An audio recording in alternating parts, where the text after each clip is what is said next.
ডিম ভাজা বানিয়েই ছাড়বো। আমি তো আজকে ডিম ভাজা বানাবোই, এটা প্ল্যান করেইছি। তো তার সাথে আমি আমার বাবাকেও নিয়ে নিয়েছি। এই এত রোদ, বাপরে বাপ, এই 45 ডিগ্রি সেন্টিগ্রেডে আমি আজকে ছাদের মধ্যে ডিম ভাজা বানাবো। তোমাদেরকে অনেকজনকেই দেখছি এই সোশ্যাল মিডিয়ায়, তো অনেকজনে দেখছে ডিম ভাজা বানাচ্ছে রোদের মধ্যে। আমি আজকে সেটাই পরীক্ষা করে দেখব এটা কি সত্যি নাকি আদৌ ফেক, এটা পুরো মিথ্যা। তো সেটার জন্যই আমি চলে এসেছি ছাদে এত গরমে বাবাকে নিয়েও। বাবাকে বললাম তুমি একটু ক্যামেরা ধরে দাও, ভাই তো ধরছে না।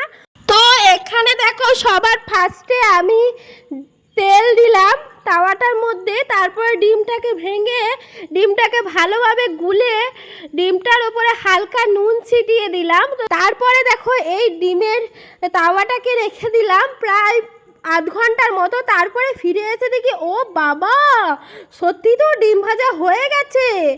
দেখো কি সুন্দর ডিম ভাজা হয়ে গেছে। দেখো আমি সিঁড়ি দিয়ে আমি বাড়িতে ছিলাম, মানে বাবা আর আমি দুজনাই চলে গেছিলাম, এই রোদের মধ্যে থাকা সম্ভব হয়নি।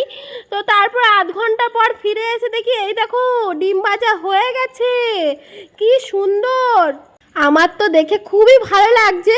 তো তারপরে দেখো কি এখানে খেয়েও নিলাম, খেয়ে কিন্তু অসাধারণ লাগলো। গ্যাসে ডিম ভাজার থেকে রোদ্রে ডিম ভাজা খেতে অসাধারণ। বন্ধুরা তোমরা একবার ট্রাই করে দেখবে।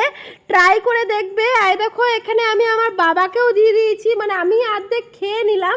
তো তারপরে যেটা অবশিষ্ট রইলো আমি আমার বাবাকে দিয়ে দিলাম। বাবাকে বললাম বাবা তুমিও খাও আর খেয়ে বলো কেমন হয়েছে। তো বলো তো বন্ধুরা, এটা ফেক ভিডিও না রিয়েল ভিডিও, তোমরা কমেন্টে জানাও। আমি কিন্তু এর পরের ভিডিওতে এটা সত্যি বলবো, এটা কি আদৌ রোদের মধ্যে ডিম ভাজা হয়েছে নাকি আমি গ্যাসে গরম করে নিয়ে এসেছি।